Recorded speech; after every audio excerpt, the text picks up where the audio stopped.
A ver, hola Bernardo, placer verte de nuevo. Lo mismo digo, Vamos Laura, a, un placer. gracias, te voy a presentar si te parece y después comienzas tú. Genial. Espera un momento que necesito mover esto. Ahí está. Bueno, eh, bienvenidos al segundo bloque. Tenemos de speakers a Bernard Schieber. Por favor, confírmame, corregime si lo estoy pronunciando mal. Sentite libre en eso. De España se está conectando, así que es un placer recibirlo y sobre todo con esta área también que es crítica en transformación y en organizaciones y que necesitamos que se visibilice más.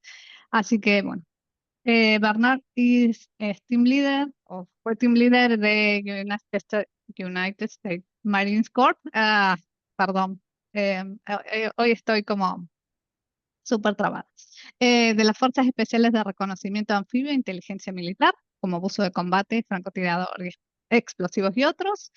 También Bac OEC en Socioeconomía para la Universidad de Augsburgo, en Alemania. Máster en Counseling en Logoterapia y Análisis Existencial, junto con otros estudios superiores en torno a la naturaleza humana, el factor humano, la comunicación, el liderazgo, el trabajo en equipo y el desarrollo personal. Bernard es profesional experto en la creación de entornos de comunicación y formación para análisis y solución de problemas de comunicación y estructurales dentro de las empresas, los grupos de trabajos y también individuos. Él es conferenciante y facilitador en comunicación, liderazgo, trabajo en equipo y motivación. También es counselor, coach y mentor trilingüe en desarrollo personal y profesional a nivel internacional, español, inglés y alemán, si no me equivoco.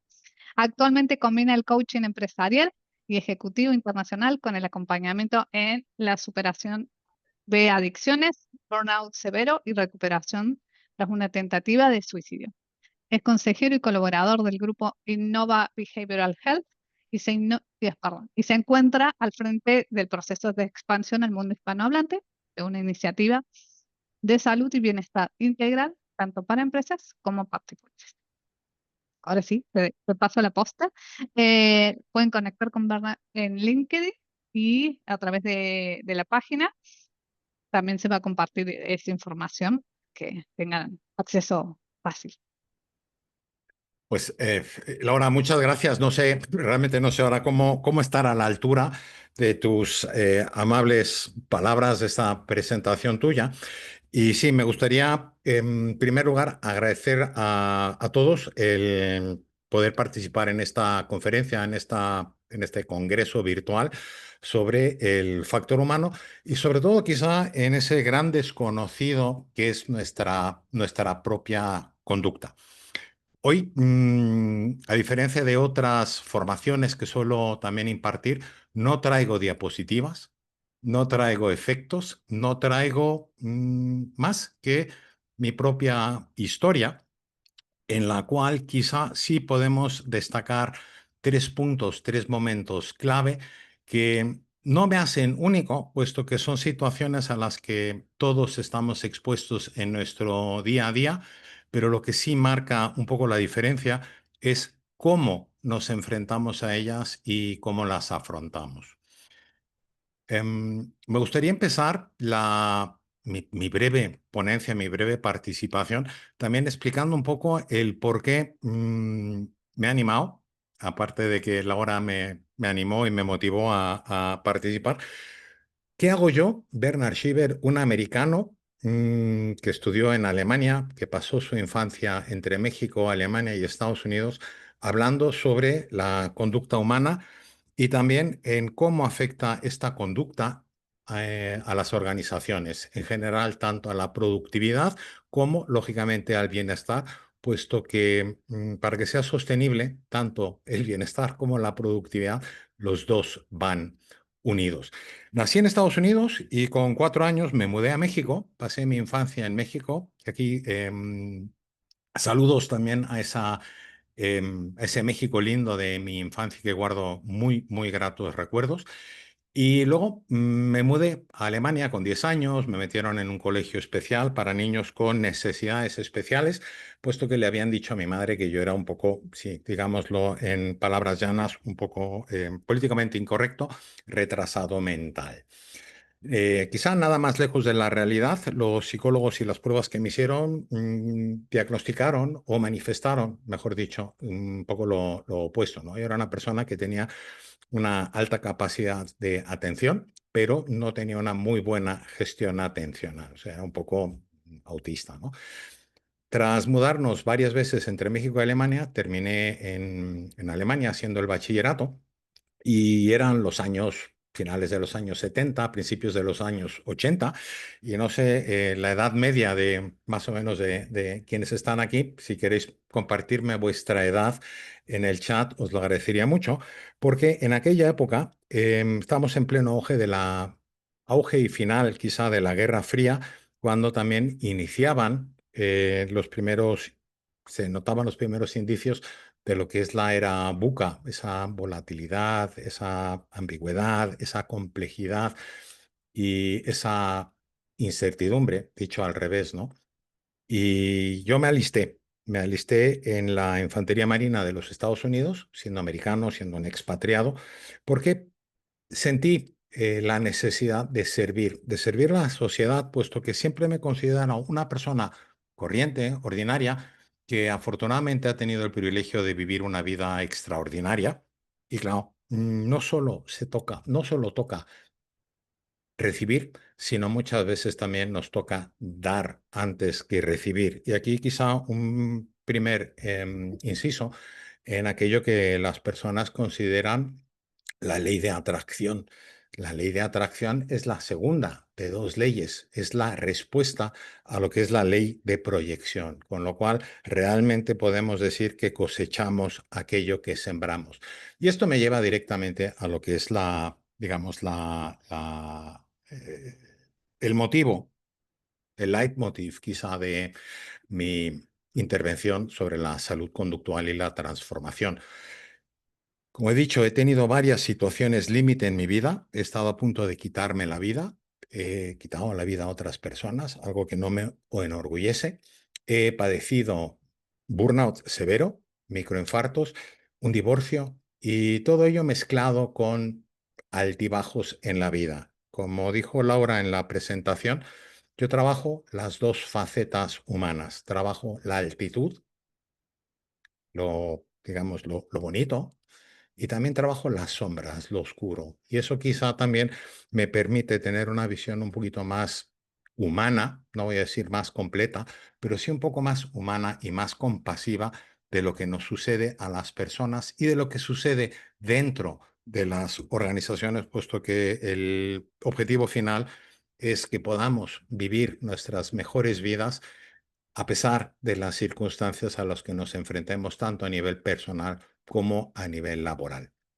Aquí sí, me gustaría, antes de entrar en detalles, brevemente también comentar que no voy a entrar en pintar y pulsar la tecla de la pena o de la tristeza, sino simplemente ver las cosas un poco de forma pragmática, como empezando con la diferenciación, esa distinción vital entre, o sea, en la salud conductual, entre lo que es la conducta y lo que es el comportamiento. Y aquí, si me permitís una breve cita de Víctor Frankl, no somos lo que nos pasa, sino somos aquello que elegimos hacer con aquello que nos pasa. O como decía también Sartre, no soy mis circunstancias, sino que también soy lo que decido hacer con estas circunstancias. Y cuando hablamos de la salud conductual, especialmente desde una mirada no clínica, es fundamental detenernos en dos conceptos que suelen confundirse, la conducta y el comportamiento. Y no es una distinción meramente semática. Es una puerta de entrada a comprender cómo habitamos el mundo, cómo trabajamos y cómo nos relacionamos tanto con nosotros mismos como con las demás personas que nos acompañan en nuestras vidas, en el trabajo y también fuera de él. La conducta, en esencia, es la expresión de nuestra voluntad. La conducta está muy alineada con el lema de las jornadas, que es la conciencia. Entonces, si sabemos que es el modo en el que decidimos actuar desde la conciencia, desde nuestros valores, desde aquello que consideramos significativo, la conducta tiene intención, tiene dirección, tiene un propósito, un porqué y un para qué. Y es justo el reflejo de nuestra libertad y por tanto también de nuestra libertad, perdón, de nuestra responsabilidad. Entraré luego un poquito más en detalle en esa triada de libertad y responsabilidad. Y así podemos decir que en cambio el comportamiento es aquello que observamos, es la reacción muchas veces inconsciente, impulsiva o automática ante un estímulo. Puede estar condicionado, como lo vemos mucho por la cultura, por la biología, por el entorno. El comportamiento no siempre implica reflexión, es lo que hacemos, pero no es necesariamente lo que hemos elegido o decidido hacer. Aquí sí, un breve ejemplo sencillo, muy aplicable en entornos laborales, cuando estamos hablando de entornos tóxicos, de jefes tóxicos, de colaboradores tóxicos, etcétera. Si alguien me insulta y yo respondo con agresividad, puede ser un comportamiento aprendido, reactivo, pero si decido no responder, si elijo el silencio o la firmeza sin violencia, estoy ejerciendo una conducta. Estoy tomando posesión ética frente a esta situación. No voy a entrar en la diferencia crucial desde la perspectiva existencialista, pero sí podríamos decir que lo que nos constituye como seres humanos no es lo que hacemos por inercia, por automatismos o por hábito, sino lo que hemos elegido hacer con esta libertad, esa acción responsable con la libertad. La conducta es el terreno donde se juega nuestra autenticidad, nuestra integridad. Es donde aparece el sujeto que decide, que se compromete y que se responsabiliza. Y claro, esto lógicamente tiene implicaciones profundas en la salud conductual. No se trata solo de modificar hábitos o rutinas, se trata de acompañar a uno mismo y a las personas en el descubrimiento de su capacidad, de su libertad y de su responsabilidad para elegir. Se trata de ayudar a reconectar con el sentido, con el propósito, con aquello que realmente les hace no solo sentirse vivos, sentirse útiles, productivos y quizá, ¿por qué no?, sentirse parte, miembros de una comunidad y sentirse también valorados. En este caso, podemos decir que la salud conductual, si lo vemos desde esta perspectiva, no es una técnica y tampoco una disciplina clínica o médica.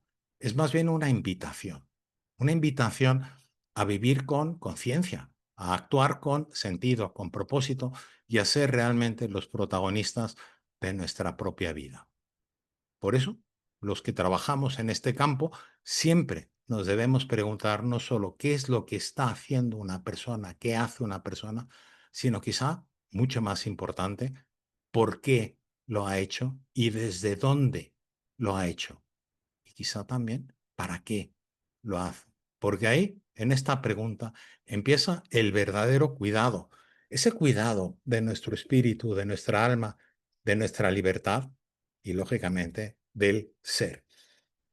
Yo me he enfrentado en muchas ocasiones a esa pregunta y si hago un pequeño balance, pienso un poco en la época en la que serví en las Fuerzas Especiales de Reconocimiento Anfibio en la Infantería Marina de los Estados Unidos, como francotirador, experto en explosivos, operaciones clandestinas y misiones. Sí, hubo veces en las que tuve que actuar por inercia, por impulso, por reflejo, mero instinto de supervivencia, pero hubo muchas otras en las que actué desde la conciencia, desde el no apretar el gatillo a pesar de que se te había ordenado apretar el gatillo, porque no era lo correcto, porque no me parecía que era lo que tenía que hacer en ese momento. Me alisté en 1984, llegué a ser team leader, experimenté cómo se rompen y se recomponen las personas, puesto que esto es también una maravilla quizá del ser humano, que a pesar de romperse en mil pedacitos, se puede recomponer y puede salir, sí, ahora sí voy a usar un poco el término, ese cliché, puede salir fortalecido tras la adversidad. No todos tienen ni la suerte ni tampoco la capacidad o los conocimientos para salir de ello.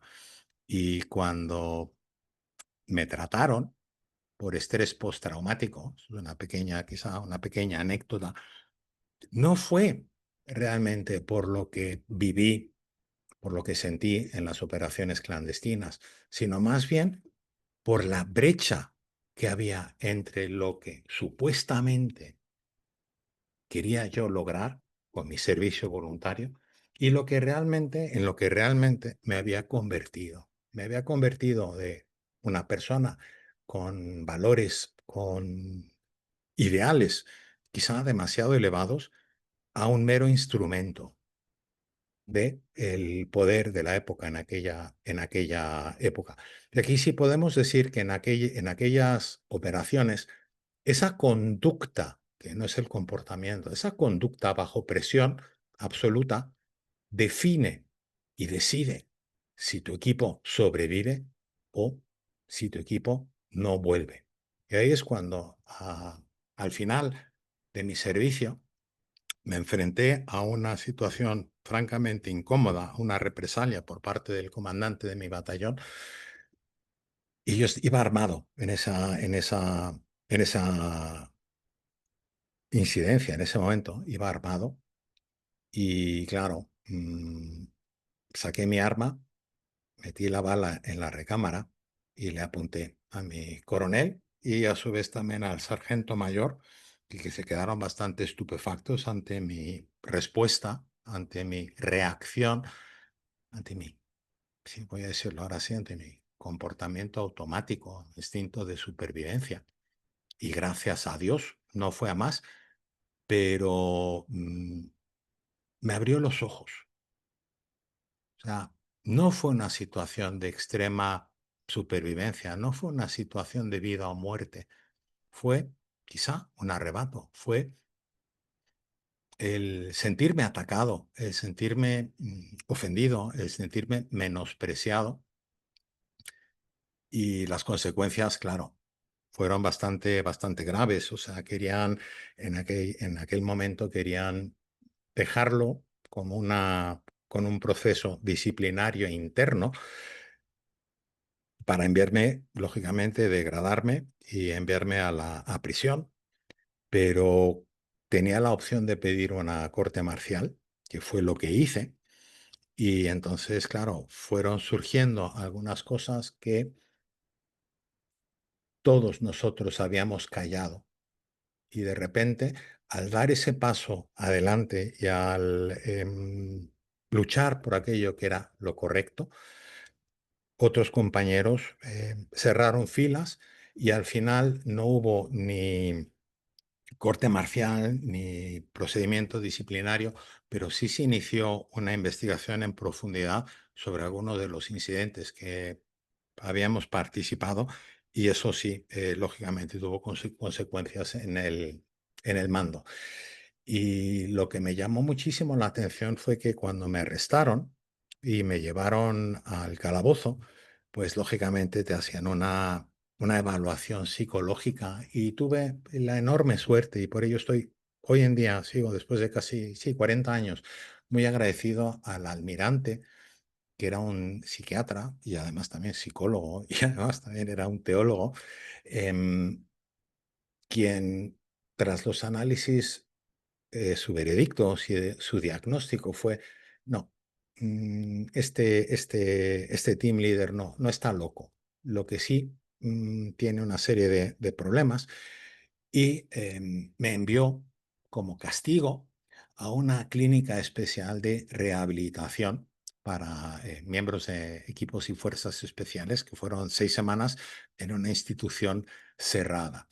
Eso fue quizá mi primera crisis, mi primera situación límite, por decirlo de alguna manera, en las cuales también entraré un poquito más adelante, pero que me hizo abrir los ojos. Me dijo, claro, o sea, podía haberle achacado a las circunstancias, a la cadena de mando, a la situación geopolítica de aquella época, pero al final miré atrás y fue un cúmulo de decisiones mías, fue el resultado de todo aquello que yo he ido sembrando, lo que al final me tocó cosechar, ¿no? Em, y ahí es, digamos, esa primera lección que aprendí, es que podemos cambiar nuestra conducta. La podemos cambiar incluso cuando hemos tocado fondo o cuando estamos en plena caída antes de estrellarnos en el fondo. La segunda situación que me gustaría compartir de las cuatro, que me gustaría compartir con vosotros, fue justo tras licenciarme con honores. Sí, también tengo unas condecoraciones, pero eso es lo de menos, ¿no? O sea, quizá el mejor recuerdo, la experiencia, el aprendizaje más importante que me llevo de aquella época no fue todo lo que en todo lo que me instruyeron, sino lo que aprendí en esa, sobre mí y sobre las personas en esa clínica de rehabilitación. Después, tras rechazar algunas ofertas de quedarme al servicio de los Estados Unidos, tanto en las fuerzas especiales como en organismos gubernamentales, muchos de ellos con tres siglas, decidí volver a Europa y estudié socioeconomía en Augsburgo. Pero claro, no puede deshacerse del pasado y tarde o temprano me contrataron como consultor, como coach internacional en liderazgo, trabajo en equipo y comunicación, y trabajé para lo que hoy en día denominaríamos las Fortune 500, o sea, las empresas em, más importantes a nivel europeo como BMW, Siemens, Bayer, Volkswagen, liderando proyectos hasta 2 millones de euros, y llegué a la cima, a lo más alto que yo intentaba o pretendía, pensaba que se podía llegar, y aún así, como no fui capaz de romper ciertos patrones, eso me llevó a un burnout severo. Sufrí unos microinfartos en el año 2007 y, lógicamente, como consecuencia también, el divorcio, ¿no? Y ahí dices, cuando crees que lo tienes todo hecho, crees que el éxito externo te garantiza la integridad o la salud interna, quizá puedo decir que es nada más lejos de la realidad. Repetí esos patrones destructivos simplemente en otro contexto. O sea, cuando queremos un cambio, muchas veces queremos cambiar de vida, queremos cambiar de entorno, queremos cambiar de pareja, queremos cambiar de trabajo, pero lo que nos olvidamos es que allá donde vayamos, nos llevamos a nosotros mismos. Y sí, repetimos esos patrones independientemente del contexto. Decidí estudiar un poquito más a fondo lo que es la naturaleza humana, y es un camino que he recorrido desde entonces, y ahora mismo pues creo que tengo unas 30 y tantas certificaciones en torno a lo que es la conducta humana, todas ellas no con enfoques clínicos, aunque también he estudiado algunos enfoques psicoterapéuticos para relacionados con la conducta y con el bienestar, ¿no? Pero quizá lo que más me llamó la atención fue cuando en, después de esa crisis, estudiar de forma exhaustiva y académica en logoterapia, ¿no? O sea, logoterapia y el análisis existencial se centran en lo que es el propósito de la vida. Hoy en día quizá menos conocido, Viktor Frankl, quizá más conocido Simon Sinek, con su empieza con el por qué, con el para qué, pero sus orígenes están ahí, ¿no? Entonces, me tocó estudiar científicamente o académicamente lo que había vivido, ¿no? Hasta que en 2012, 2013, tuve un accidente de moto. Yo antes salía a montar en moto todos los días. Era mi hobby, mi pasión, mi válvula de escape, puesto que la teoría homostática, si estáis familiarizados con ella, nos dice que no podemos vaciar algo sin volver a rellenarlo. Entonces, en aquella época, yo había dejado de beber, había dejado de consumir, pero me había volcado en el trabajo. Era un adicto al trabajo, un workaholic, con semanas de trabajo. Mi semana, digamos, mi semana laboral solía tener una carga de no menos de 60, 80 horas. Trabajaba también sábados y domingos. Y mi válvula de escape, yo sin darme cuenta, era el salir a montar en moto. Y caí también en la adicción a la velocidad, al riesgo, a esa sensación de estar vivo. Vivía rápido, me gustaba, hasta que, claro, el destino, y esto me lo comentó un médico que fue súper curioso, ¿no? Un médico un poco alternativo, que me trató después del accidente y me dice, mira, Bernhard, la vida te ha estado dando toques, toques y toques, y terco, siendo tan terco como yo era, pues no le quería hacer caso. No le hice caso y la vida me paró en seco. Me dieron por muerto, no me pasó nada, me fisuré un dedo, me rompí una uña, pero estuve 7 meses también de baja, contusionado. Y eso fue mi, digamos, mi segundo, quizá mi segundo despertar. Y esto es una anécdota que he contado en alguna ocasión y fue súper curioso porque era volviendo de una reunión muy importante con un cliente para un proyecto internacional en IFEMA, que es el recinto ferial en las afueras de Madrid. Yo vivo en la otra punta, un poquito en las afueras de Madrid, y fui en la moto.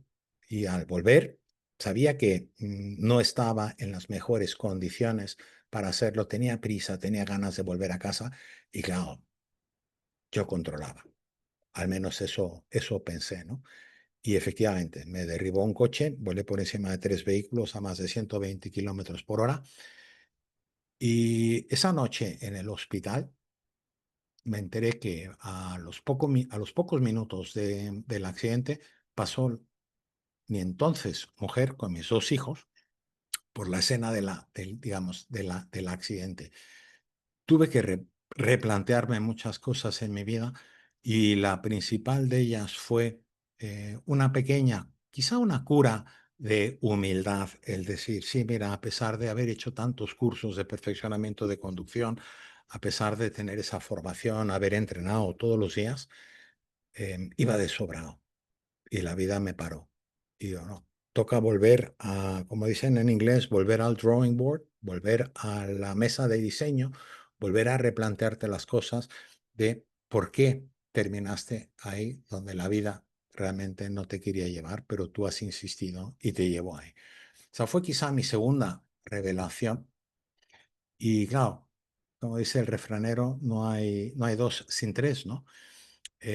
La tercera fue ya cuando todo eso había pasado y estaba otra vez volviendo a alcanzar el éxito profesional. Parte de ello sigo haciéndolo. Soy consejero y apoyo, colaboro con Naciones Unidas, con UNITAR, en temas de seguridad vial a nivel internacional, puesto que fue una de las consecuencias de mi accidente. Digo, ¿eso me ha pasado a mí? Pues tengo que averiguar más. Y sí, efectivamente, me certifiqué como perito judicial en reconstrucción de accidentes, experto en seguridad vial laboral, experto en planes, en movilidad y tal, porque necesitaba comprender las cosas, ¿no? Y ahí está quizá esa mezcla de experiencia vital con ese conocimiento aplicado a lo que la vida te ha intentado enseñar y que yo me había negado a aprender. Y en el 2017, a mi madre, que vivía en aquella época en Alemania, yo vivía en España, la operaron del corazón. Ella no nos lo quiso decir y recuerdo muy bien las navidades de 2016 que mi hermano que vive en Australia y su hijo, mi sobrino y yo con mis 2 hijos fuimos a ver a mi madre y ya cuando estábamos volviendo al aeropuerto, cada uno para volver a su casa, mi madre nos comentó que le iban a operar en 2 o 3 días y que era una intervención rutinaria, un reglaje de válvulas que le iban a hacer. Y yo decidí, no, no, a ver, yo no me voy. Dejé a mis hijos en el avión, llamé a su madre que le recogiera en el aeropuerto y me quedé para acompañar a mi madre, puesto que, si os acordáis al principio de lo que dije, entre el comportamiento y la conducta, nosotros decidimos. Y esa fue mi decisión. Decidí quedarme para acompañar a mi madre porque no me parecía correcto que estuviera ella sola. Lamentablemente, la operación fue un éxito, pero sufrió varios derrames cerebrales y se quedó hecha un vegetal. Y claro, ante esa situación, ¿qué haces? ¿Sigues tu vida? ¿Sigues normal? ¿En modo automático? ¿Te desresponsabilizas de ello? Decidí dejar todo, abandonar mi carrera, abandonar el trabajo, abandonar todo lo que estaba y había construido para centrarme única y exclusivamente en los cuidados y en la recuperación de mi madre. También es cierto que, gracias a Dios, tenía ahorros para poder hacerlo y mi madre tenía una pensión. Esos cuidados duraron 5 años, los cuales aproveché para traerme a mi madre a Madrid para que estuviera bien atendida en mi casa. Una persona, contratamos una ayuda para tener a alguien en casa y seguí con mis estudios, indagando y profundizando en lo que ahora mismo quizá sea parte de a lo que me dedico, que es Innovia Life, LATAM y Spain. Es ayudar a las personas a vivir mejor sus vidas dentro y fuera de las empresas. Y quizá como tercera revelación de esa situación límite, de esa crisis existencial, podríamos quizá decir que no se trata de evitar la crisis. Quizá se trata de transformar la relación que tengamos con ellas. Y aquí sí puedo decir, afirmar hoy en día, a mis 62 años, que mis resultados, al igual que los vuestros, son consecuencia directa de la conducta consciente, a nivel individual, a nivel equipo y, lógicamente, también a nivel organizacional. Y cuando las personas comentan, joder, es que esto de la filosofía existencial, del análisis existencial, de la logoterapia, de Jaspers, etcétera, ¿cómo lo aplico a las organizaciones? ¿Cómo lo aplico en mi equipo? ¿Cómo lo aplico a nivel institucional?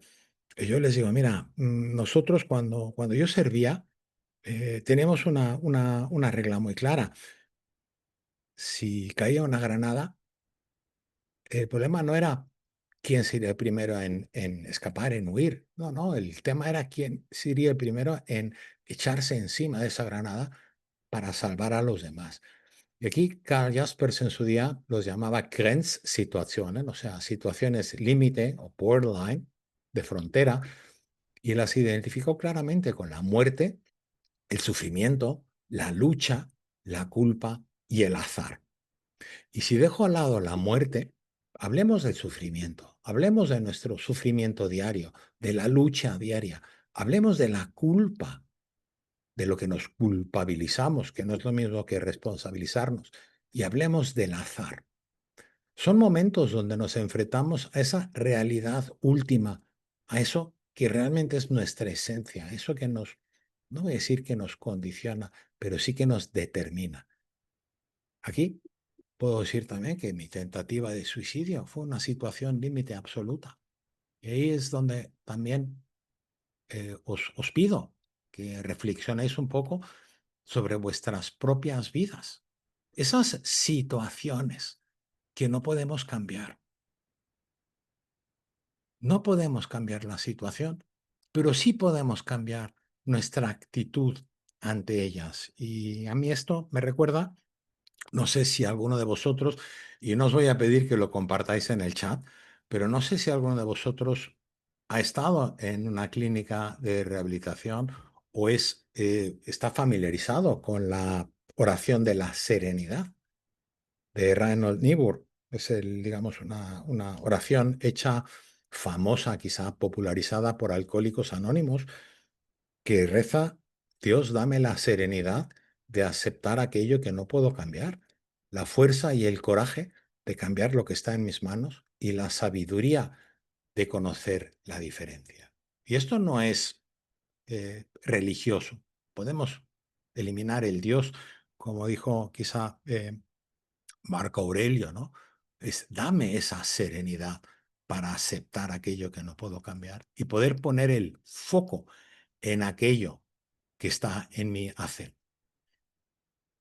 Y ahí quizá me gustaría también haceros una pregunta, una pequeña reflexión introspectiva, ¿no? También aludiendo o parafraseando más bien a Viktor Frankl, quien nos dice que entre el estímulo y la respuesta hay un espacio.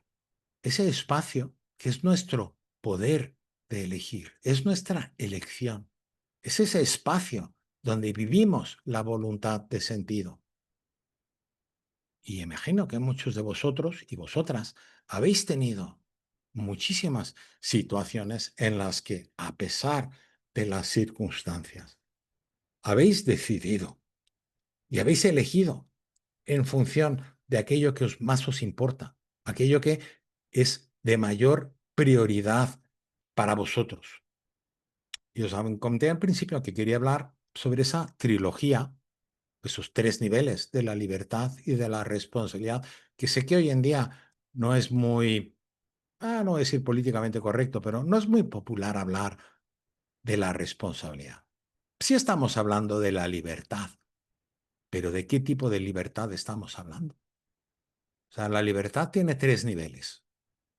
Somos libres somos libres de nuestro pasado. Yo soy libre de mis adicciones. Me he liberado de mis patrones. Soy libre ante, al igual que todos vosotros y vosotras, somos libres para elegir la actitud ante cualquier situación, sea límite o no sea límite.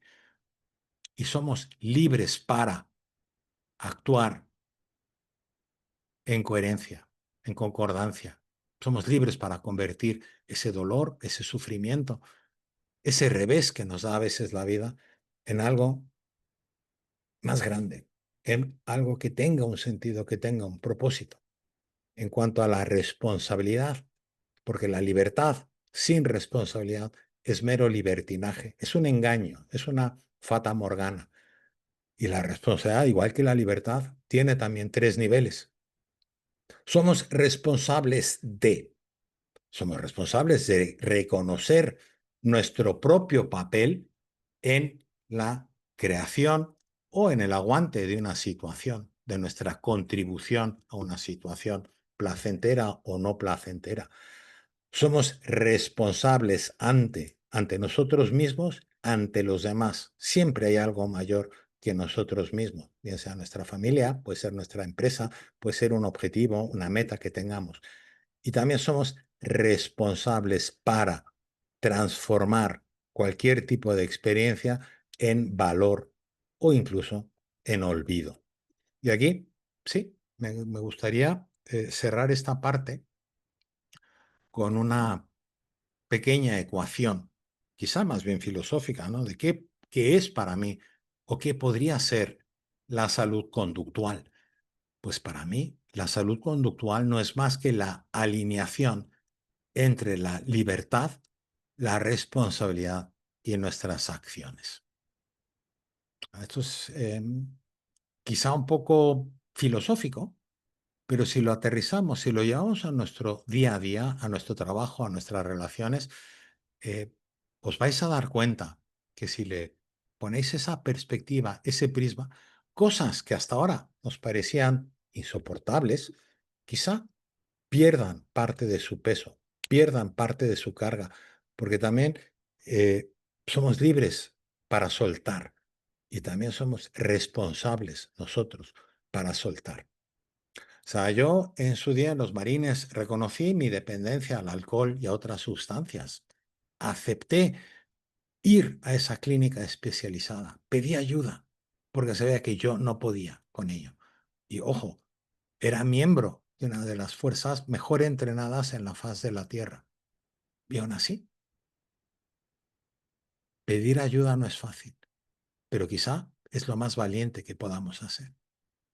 En el 2017, con el burnout, reconocí claramente que el éxito externo no garantiza para nada la salud interior.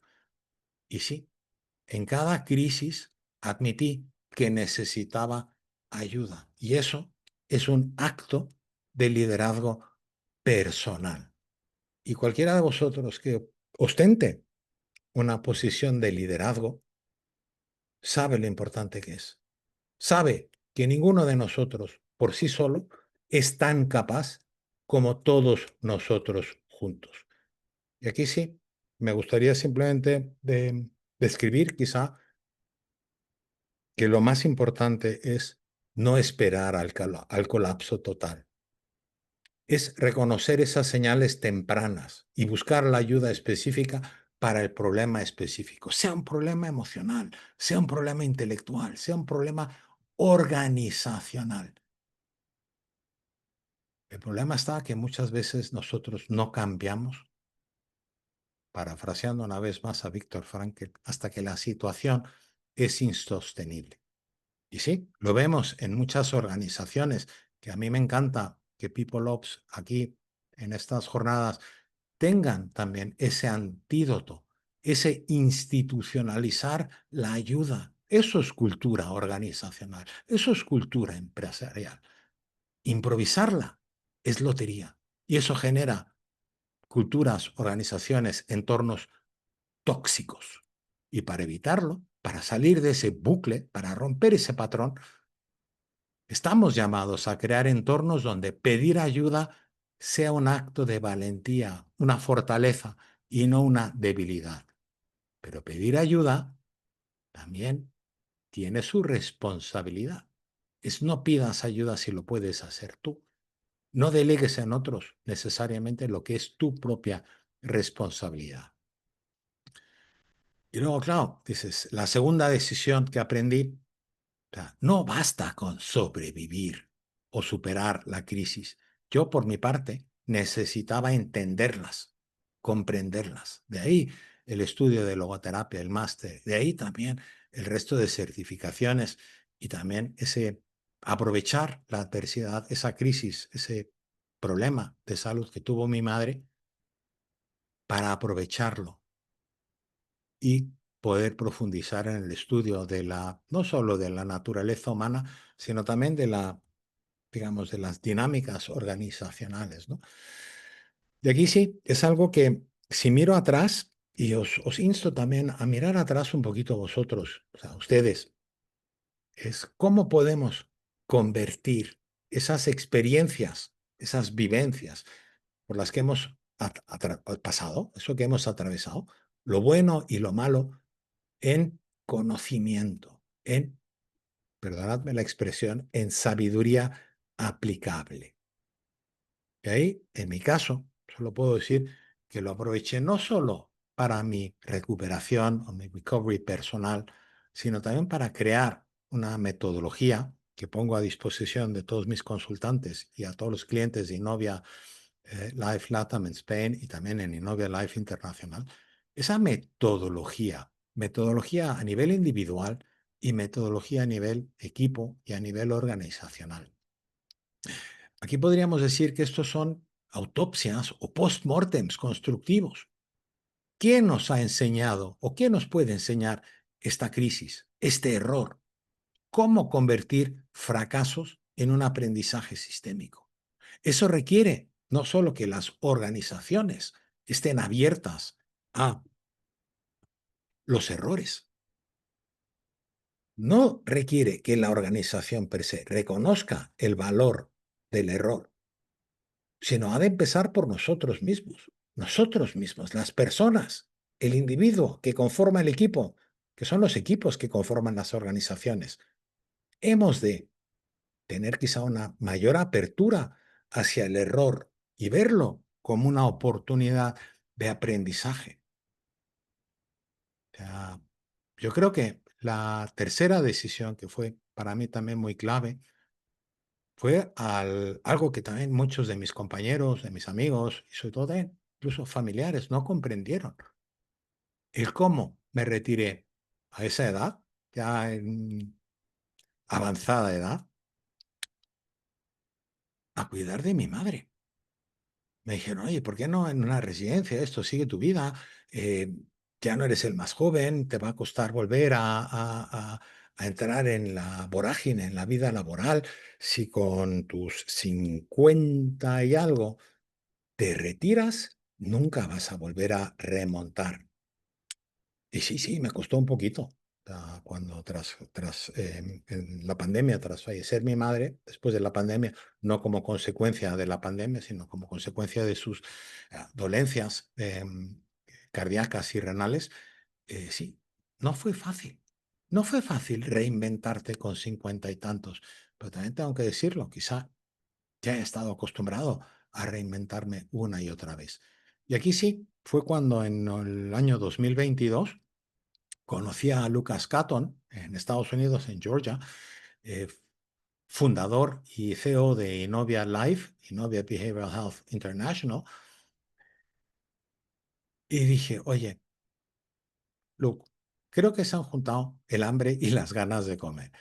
¿Por qué no me animo yo también a convertir mi experiencia y todo mi conocimiento adquirido en las últimas 4 décadas a nivel profesional también en servicio y ponerlo realmente al servicio para otras personas y otras organizaciones, para ayudar a otras personas y organizaciones, no volver a patrones que funcionan a corto plazo, pero que destruyen el largo plazo?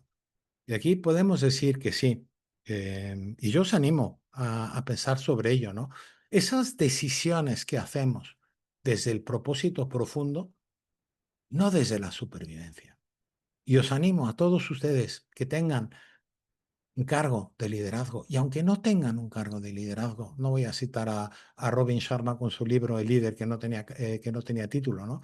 Es cómo podemos cada uno de nosotros contribuir a crear entornos que soporten la persona que queremos ser. Y ahí dices, ¿qué recomendación puedo dar? Pues el mínimo, o sea, el protocolo de mal día. Es fácil cuando las cosas van bien, es fácil cuando estás en la cima. Sí, eso es muy fácil cuando todo va bien. Pero como solemos decir, when shit hits the fan, cuando las cosas no van como queremos, cuando las cosas no van a pedir de boca, aún así, elegimos conscientemente un mínimo eficaz: pedir ayuda y dormir. Y al día siguiente, retomar sin esa culpa, mea culpa, por mi culpa eterna. Y quizá puedo decir que estas 3 decisiones me dieron tracción en cada una de las crisis. Y sí, son patrones de conducta transferibles. Así, casi llego ya al final. Y es, ¿por qué importa esto? ¿Por qué es esto importante hoy en día en las organizaciones? Cuando estamos hablando de unicornios, cuando estamos hablando de productividad a tope, cuando estamos hablando de máximo rendimiento. ¿Por qué? Porque al igual que las personas, las organizaciones también enfrentan situaciones límites.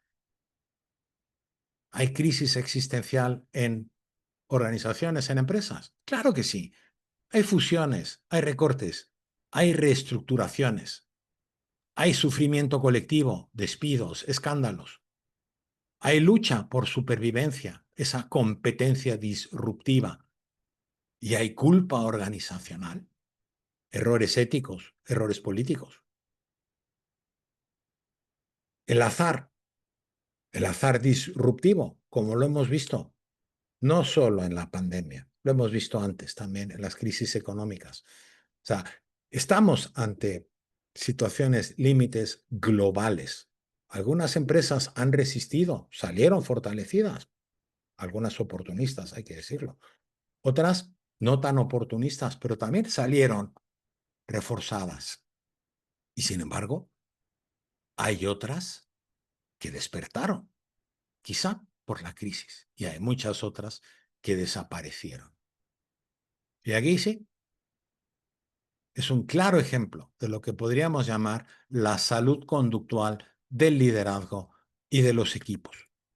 Y aquí cada uno de nosotros, cada una de las personas que estamos en esta sala, somos 14 personas, somos facilitadores y responsables de la salud conductual organizacional.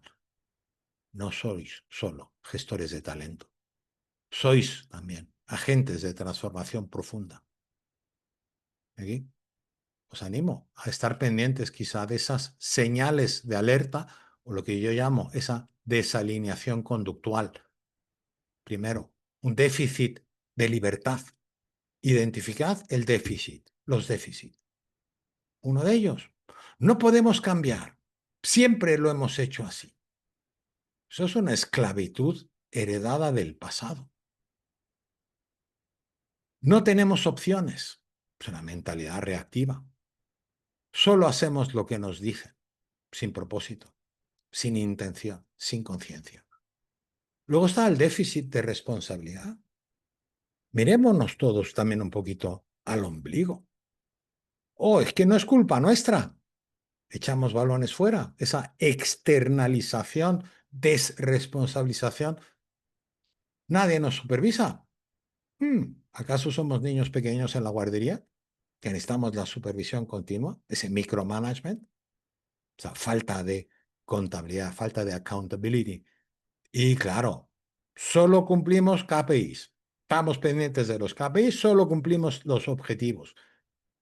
¿Acaso no hay una visión más trascendente? ¿Para qué y por qué cumples los objetivos? ¿Cuáles son tus metas? Ya no solo las de tu organización, que eso está claro. Manifestaciones que vemos todos los días en todo tipo de organizaciones y no se libra ninguna. Burnout disfrazado de productividad. Adicción al trabajo sin sentido. Presentismo, presencialidad sin involucración, sin el tan famoso engagement del que se habla hoy en día. Y sí, ¿qué sería esta ponencia? Si aparte de poner el dedo, meter el dedo en la llaga, si no diéramos unas pequeñas herramientas. O sea, herramientas de diagnóstico, pequeñas herramientas, como por ejemplo, un diagnóstico súper rápido, súper fácil de salud conductual para cada uno de nosotros es la pregunta. ¿Soy libre de, ante y para? Si soy capaz de responder a esa pregunta, a esas tres partes de la pregunta, ¿soy responsable de, ante y para? Son dos pequeñas palabras que están en boca de todo el mundo, pero que han perdido su significado, que han perdido su valor. Y ahora la tercera, reflejan mis acciones y las acciones de mi equipo, de mi familia, de mis amigos, sobre todo las mías, reflejan esta responsabilidad y esta libertad. Yo cuando era buzo de combate, en un régimen militar muy severo, tenía la potestad de negarme a la orden de inmersión. Si yo pensaba que no estaba en condiciones óptimas para esa inmersión, yo podía negarme a la orden, porque si no estaba en condiciones ponía en peligro a mi equipo. Pero eso sí, eso no me libraba de asumir la responsabilidad del por qué yo no estaba en condiciones. Claro que si fue porque estaba de juerga la noche anterior, borracho, etcétera, etcétera, etcétera, pues eso no me exime del castigo, de las consecuencias. Ahora, un check-in diario a nivel organizacional o personal y conductual. ¿Qué situación evito enfrentar? Y yo os pregunto a todos, a nivel personal, a nivel institucional, organizacional, ¿qué situación límite o qué situación estoy evitando enfrentar? A nivel organizacional, a nivel de equipo, ¿qué realidad incómoda evitamos? Somos avestruces, metemos la cabeza en el suelo para no ver, ojos que no ven, corazón que no siente. Y a nivel conductual, vuelvo a la pregunta anterior. ¿Mis acciones reflejan mi libertad y mi responsabilidad? Y no es por citar ahora a Lao, el de cuida tus pensamientos, que tus pensamientos se convertirán en tus acciones, tus hábitos, que al final se va a convertir en tu destino. Una cita erróneamente atribuida a Mahatma Gandhi. Y luego la tercera herramienta, un espacio de elección. Identifica el estímulo, situación, espacio. Entre el estímulo y la respuesta hay un espacio. Y esa es tu elección. ¿Qué respuesta honra mi libertad y mi responsabilidad? Y la cuarta, la acción, desde esa elección consciente, no desde la reacción, no desde el impulso, impulsivo reactivo. No, consciente. Ya, me quedan pocos minutos. Lo tengo ahí. Sí, muchas gracias, Laura. Si tenéis preguntas, oye, dejádmelas, mandádmelas. Yo me comprometo también a responder todas las preguntas, aunque sea después de la jornada. Es para mí el 40 años de trayectoria, ¿no? Bien vividos, sí, bien sufridos, bien jodidos, sí, pero me ha encantado. ¿Y por qué? Porque si queremos resultados diferentes, tenemos que empezar a expandir nuestra conciencia. Una vez que cambia tu estado de conciencia, todo lo demás cambia en secuencia automática. Y aquí, si me permitís, me gustaría compartir con todos ustedes lo que yo llamo, perdón, el logaritmo de la vida, ¿no? Es, primero está la conciencia, luego están los conocimientos, las emociones, que nos llevan a los pensamientos, que nos llevan a los sentimientos, que nos llevan a tomar decisiones, que desencadenan acciones de las cuales obtenemos los resultados. Y mi pregunta a cualquiera que está aquí ahora mismo, ¿quién quiere obtener resultados diferentes? Yo primero. Y es, ¿cómo lo logro? Angie, dale. Vale, has levantado. Vale, me ha encantado. Y oye, Angie, te agradezco mucho también haber encendido la cámara. De verdad, ¿eh? Gracias, gracias, no al contrario, Bernard. Pues un respeto a tu trabajo y valoración sobre todo al tiempo que nos estás ofreciendo. Cómo realmente, teniendo, últimamente yo tengo esa conciencia de poner énfasis a lo que estoy viviendo y realmente manejar las prioridades. Antes las prioridades eran de externo hacia mí, Exacto, ahora las prioridades van de mí hacia afuera. exacto. Angie, te agradezco mucho el haber traído el locus de control. O sea, tenemos locus de control interno, externo y neutro. Y ahí es donde dices, ese sano equilibrio entre, vuelvo a la oración de la serenidad, dame la serenidad, aceptar lo que no puedo cambiar para poder poner el foco donde realmente importa. Y aquí es donde dices, vale, si yo quiero cambiar mis resultados, le doy la vuelta al logaritmo, al logaritmo, digo, vale, si yo quiero obtener distintos resultados, significa que no basta con cambiar la acción, tengo que cambiar la decisión. Pero para cambiar la decisión, tengo que cambiar mi estado emocional, mi estado de conocimiento. Pero para cambiar ello, tengo que cambiar mi estado de conciencia. Y eso es el paso que las personas casi nunca hacemos. Y ahí es donde, lo dijo Einstein, bueno, se le atribuye a Einstein, ¿no? Es de necios esperar resultados diferentes y siempre hacemos lo mismo. Y R que R, estamos ahí, estamos ahí. Entonces, el primer paso para ello es, digamos, lo que yo digo, mi aplicación es conciencia. Yo creé, yo soy co-creador de esta situación que quiero cambiar. Los conocimientos me ayudan a cambiarla, bien sea logoterapia, bien sean emociones, bien sea pensamiento positivo, que no positivista, cuidado, que hay una gran diferencia. O sea, que está también la esperanza. No perdamos la esperanza. Buscar ayuda son decisiones. Hemos de tomar la decisión de buscar ayuda y vivir con propósito. Y aquí, acciones, cambio de hábitos, servir a otros, acudir a terapia, rehabilitarse. Eso está en nuestras manos. Sí, Laura, te veo que me quedan 3 minutitos.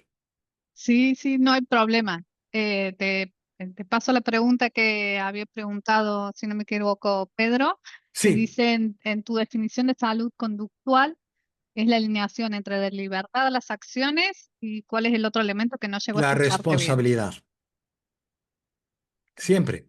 Cuando comprendemos que nuestra libertad va vinculada a esa responsabilidad, nos tomamos la libertad con mayor responsabilidad y nos tomamos la responsabilidad con mayor libertad.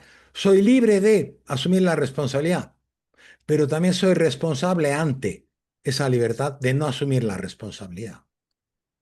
O sea, a veces decimos, es la pescadilla que se muerde la cola. Digo, sí, sí, no, quiero resultados diferentes. Quiero que me haga caso mi jefe, por ejemplo, o mi subordinado, me da igual el orden, ¿no?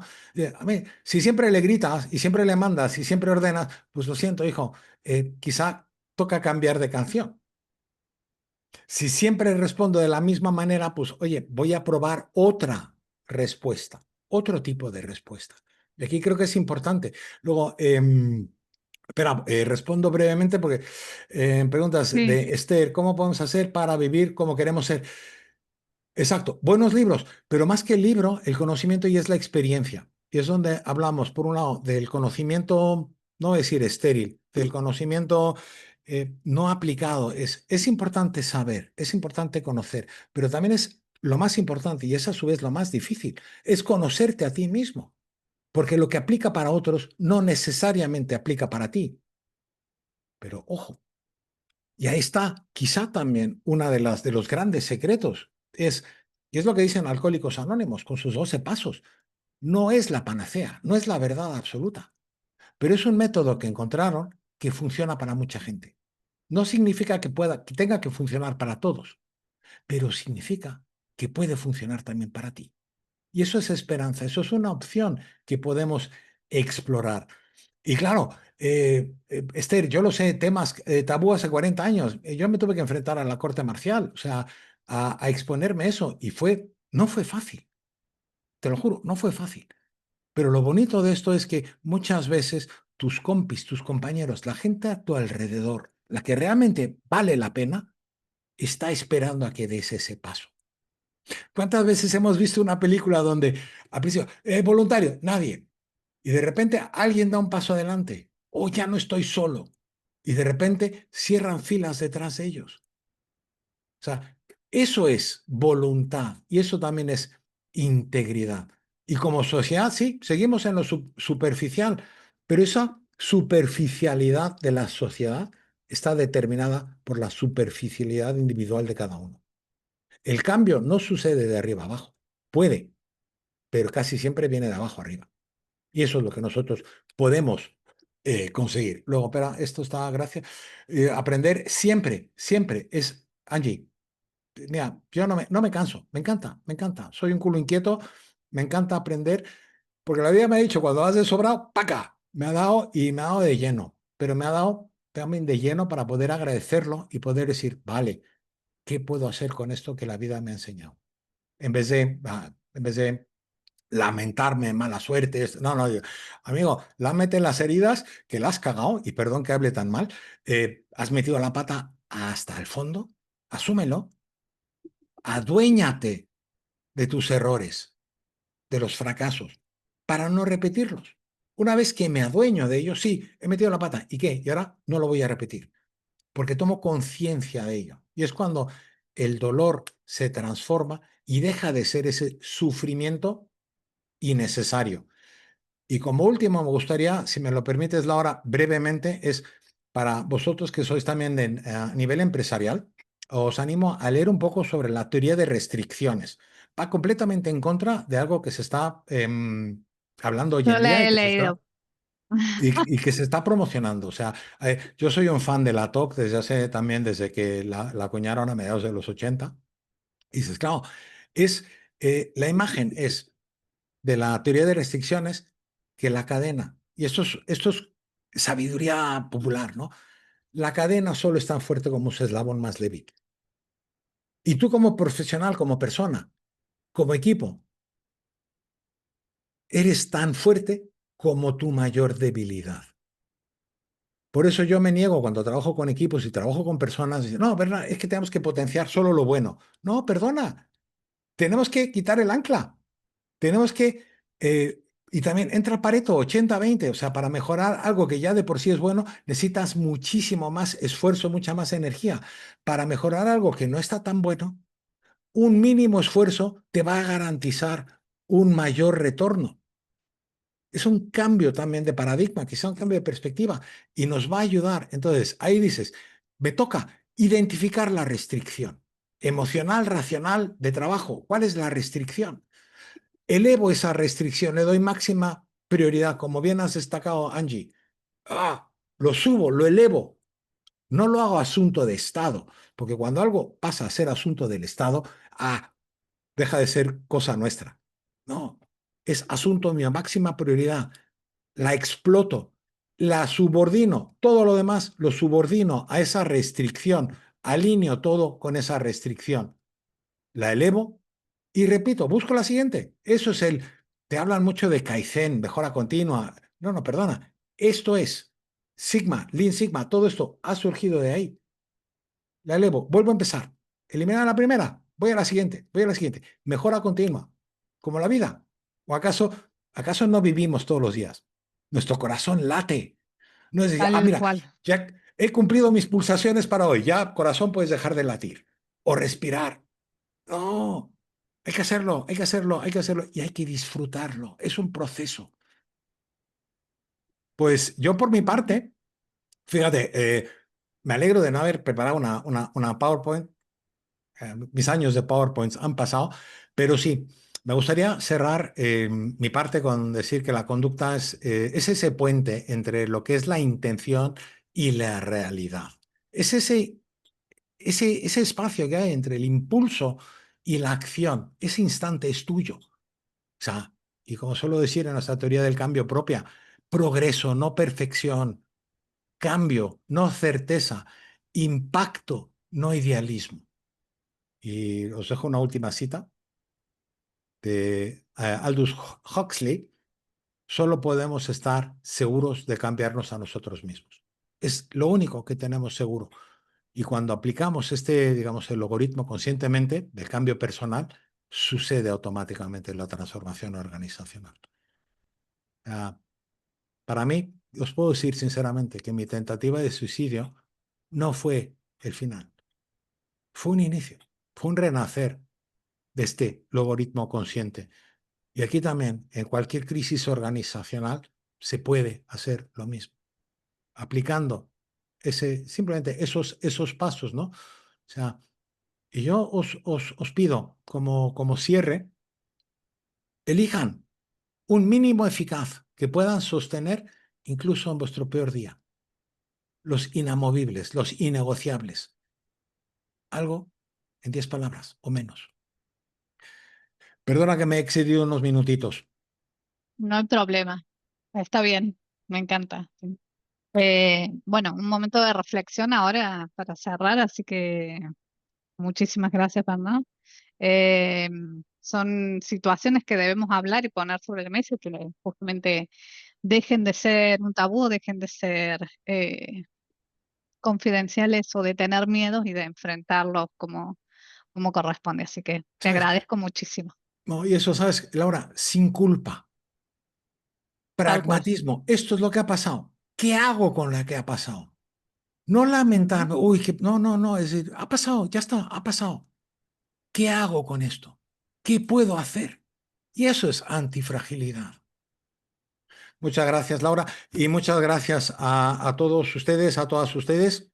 Muchísimas gracias. Ha sido para mí un placer y un honor. Gracias. Y después, bueno, pues me van a poder contactar a Bernard por LinkedIn, como había dicho antes, y igual después les vamos a compartir la grabación con.